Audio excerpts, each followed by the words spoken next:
Hello beautiful people! Welcome back to my channel. This is your Mama Sam. Hello mga amigo, amiga, kumare at kumpare. Kamusta kayong lahat? Sana lahat po kayo ay okay at safe ngayong araw na to. At syempre, kung ako naman ang tatanungin nyo, nakikita naman ninyo ang beauty ng Mama Sam ninyo, fresh overload pa rin, di ba? Ganyan talaga kapag umiinom ka ng maraming vitamin C+, kumakain ka ng maraming banana. Dahil sa banana, lalong nakakaloka ang ganda ng Mama Sam ninyo. Charot! So, kamusta naman kayong lahat? Sana lahat kayo ay okay na okay ang Monday ninyo. Kung ako naman ang tatanungin ninyo, sa awa ng Diyos ko, bigla na naman lumamig dito sa Thailand ng bongga-bongga. Nakakawindang. Noong nakaraang araw, may abo. Ngayon naman, may bigla namang kala mo uulan ng yelo. Diyos ko, nakakawindang ang eksena, di ba? At eto nga, my gosh, ang bilis ng araw. Nung patapos na tayo sa buwan ng January, parang kailan lang nagdiriwang tayo ng Christmas, New Year. Ngayon, eto na, papunta na tayo sa exciting moment ng Chinese New Year, di ba? Kasi ito daw yung officially na 2025, yung pagpasok ng Chinese New Year. Tapos after nyan, Valentine's Day na. Kasi February na. My gosh!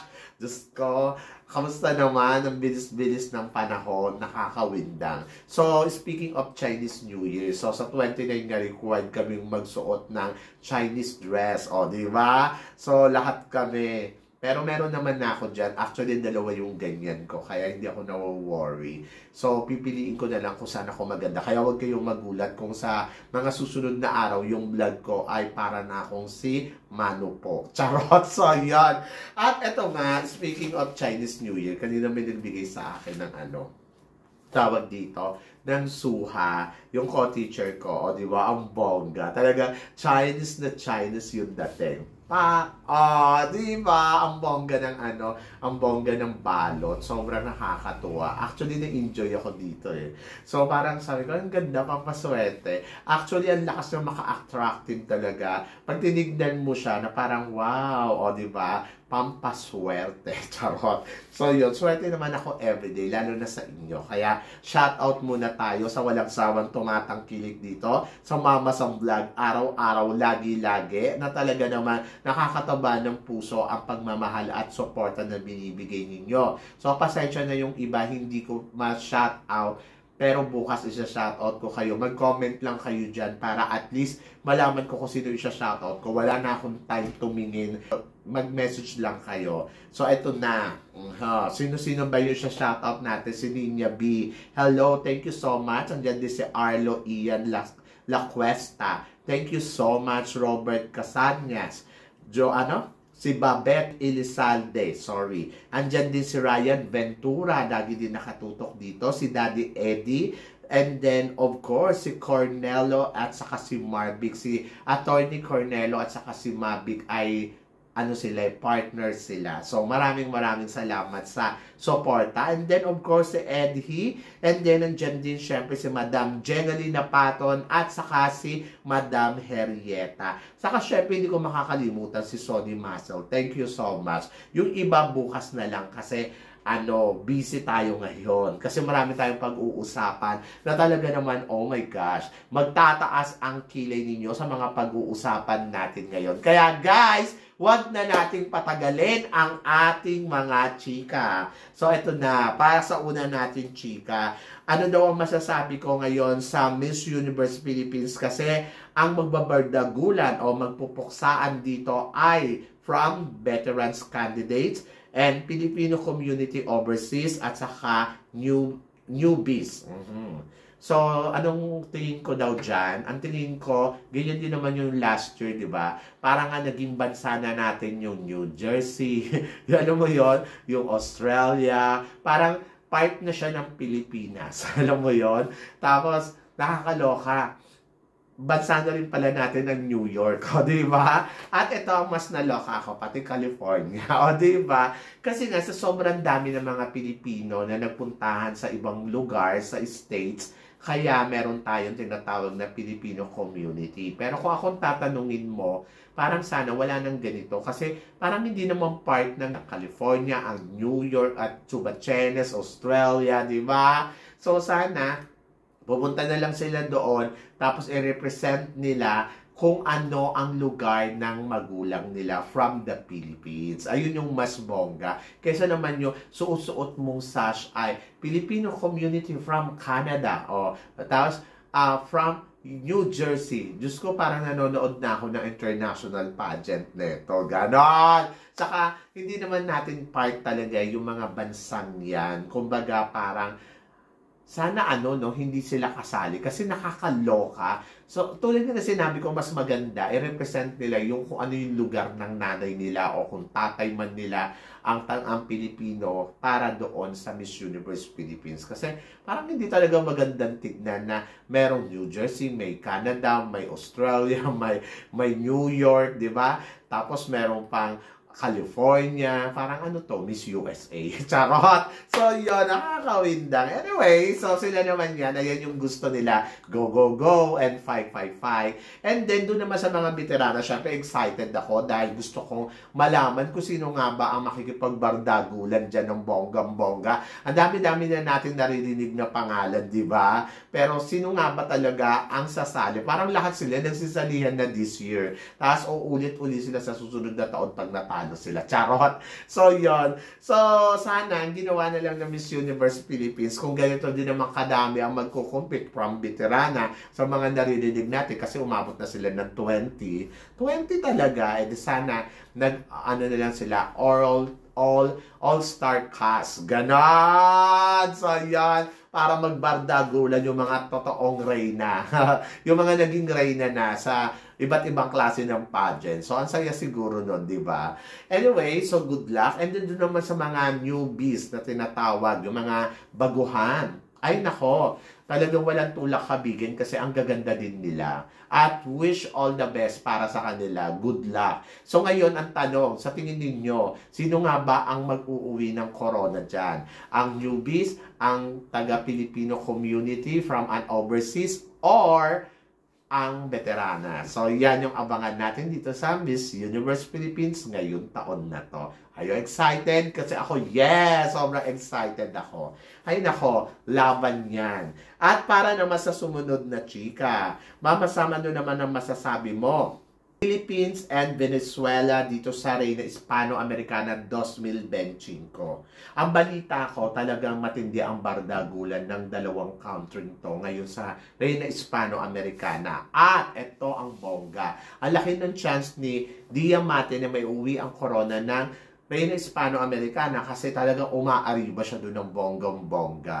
Pero kung pag-uusapan natin yung talagang, alam mo yun, alam naman natin, ang Reyna Hispano-Americana, gusto din nila yung beautiful candidates talaga, or minsan, tawag dito, mga Latina pa rin ang pinapanalo talaga nila. Actually, isang beses pa lang tayo nanalo dito since 2017, kung hindi ako nagkakamali, nang manalo si Winwin Marquez. So, ngayon, ito na yung chance uli kaya ng Pilipinas na may uwi natin ng corona, na nakikita naman natin na talagang ume-eksena naman talaga ng bonggang-bongga ang pambato natin na si Diamante. My gosh, naluloka talaga ako sa kanya kasi magaling ang lola mo. So, alam mo yun, yung tamang timpla, tamang galawan. So, yun. Kaya good luck kay Diamante. Diba? Sana wag lang magkamali para talagang sure ball or talagang na-target niya ang corona. Diba? Nasungkit, masungkit. Ganon!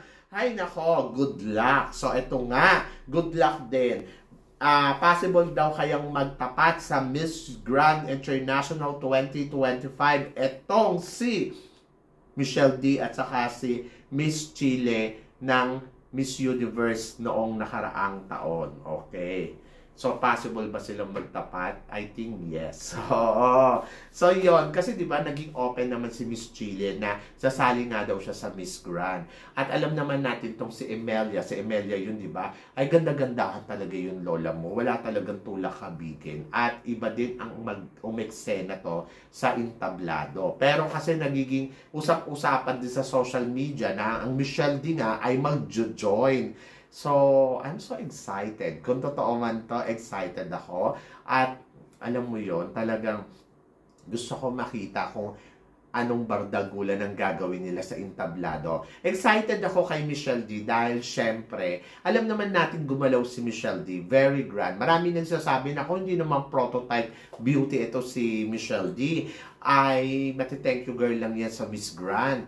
I don't think so na mati-thank you girl si Michelle D. I think kung si Michelle D ay nakarating sa top 10 sa Miss Universe, maliwanag siya sa akin na kaya niyang tumungtong ng top 5 sa Miss Grand. Pero syempre, ang pagsungkit ng corona dyan, kailangan talaga trabahuin, pag-aralan, at saka, ayun, depende talaga eh. Kung swerte niya, swerte niya. So, I hope so, di ba, na makuha niya to. Kasi isa siya sa mga pinakamalaking kandidata kung sakasakaling lalaban siya dito sa Miss Grand ngayong taon na to.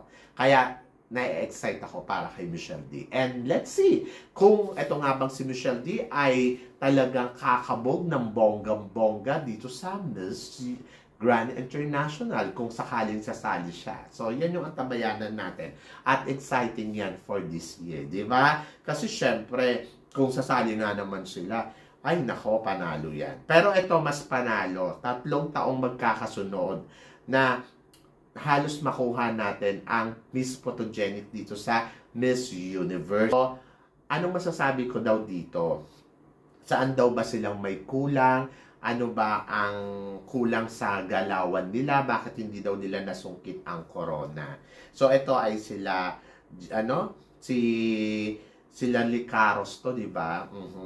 To be honest, ako, para sa akin, siguro during at that time, kulang tayo sa X Factor pa. Yung, alam mo yun, hindi pa napapansin yung mga candidates natin. Tapos, kulang pa tayo sa matinding training. Either na nagtitraining sila sa Binibining Pilipinas, pero alam mo yun, kulang yung galawan ng mga girls natin. Kasi medyo mahina pa yung kalibre natin, yung mga panahon na yan. Pero napapansin na ng Miss Universe ang Philippines kasi nga, sa sobrang ganda talaga ng mga kandidata at ayun, gumaganda sila lalo sa picture. Charot. So, yun. Di ba ganun naman yung Miss Photogenic? Ibig sabihin, pag tinignan yung picture mo, maganda ka kesa doon sa personal. Ganun ba yun? Charot.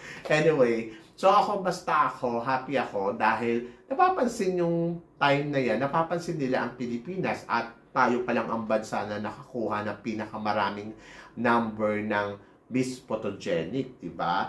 At either Margie Moran, naging Miss Photogenic din siya noong during her time. Naging Miss Photogenic din siya during her time sa Miss Universe. Either si Abigail Arenas, kung hindi ako nagkakamali. Ayun yung mga gandang binibini. Kaya si Christine Ann Perez ay tuwan-tuwa sa kanila. Kasi ito yung mga gandang binibini na alam mo yun talagang, ay alam nyo sa totoo lang sobrang panalo tong mga to noon. So, nakakatawa. Anyway, congratulations pa din dahil, alam mo yon, nag-Miss Photogenic pa rin tayo ng mga sunod-sunod na taon. O, diba? So, yon. At hindi kaya ng ibang bansa yan. Tayo lang nakakagawa niyan, diba? At para naman sa sumunod na chika, Mama Sam, ano naman ang masasabi mo sa candidate for Miss Universe Philippines representing Zamboanga del Norte na si Bon Ortega? Well, ang masasabi ko, welcome back, di ba? Alam mo, sa totoo lang, I like her beauty kasi very Pinay, tapos alam mo yon, morena beauty, at magandang ayusan. Nakikita ninyo, lalo siyang gumaganda kapag lalong inaayusan. So, ito yung mga beauty na, like example, Miriam Kiambao, at saka mga beauty na katulad ni Maxine Medina, na yung very oriental beauty yung dating mo, tapos kapag inayusan ka, lalo kang nagiging Diyosa. Ganon.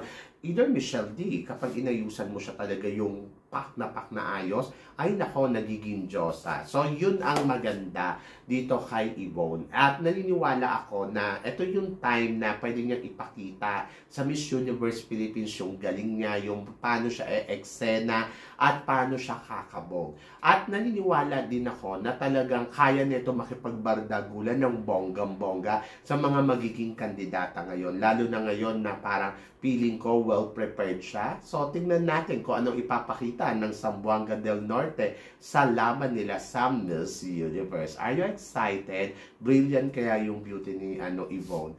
At natutuwa ako, at least nagbalik siya, di ba? So, yon. At ito ang usap-usapan. Nako, isa na naman veteran ng candidates ang napag-uusapan na babalik sa beauty pageant para lumaban ng Miss Universe. At ito nga, ay wala nang iba kundi si Roxy Bayens. Yes, ang dating Miss Earth, di ba? Ay nako, magaling din to. So kung talagang sasali si Roxy dito, eh di dalawa ng kandidata from Miss Earth ang makikipagbardagulan ng bonggang-bongga sa Miss Universe Philippines kung sakaling matutuloy ito si Roxy, ha.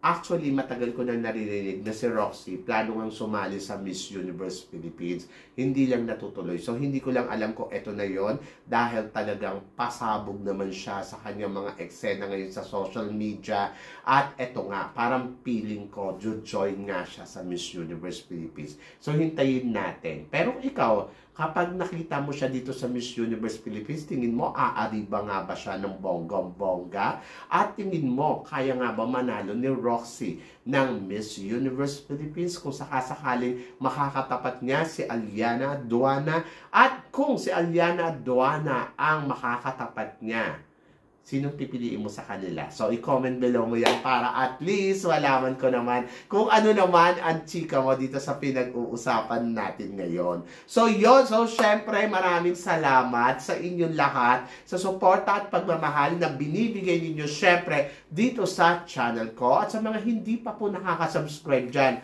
please don't forget to click like and subscribe my channel at i-click nyo na rin po ang notification bell para more updated kayo sa aking mga chika. Sabi ng ganon, always keep smiling and always think positive. Walang imposible guys, magtiwala lang tayo sa itaas. Kaya guys, hanggang dito na lang, hanggang sa muli nating chikahan.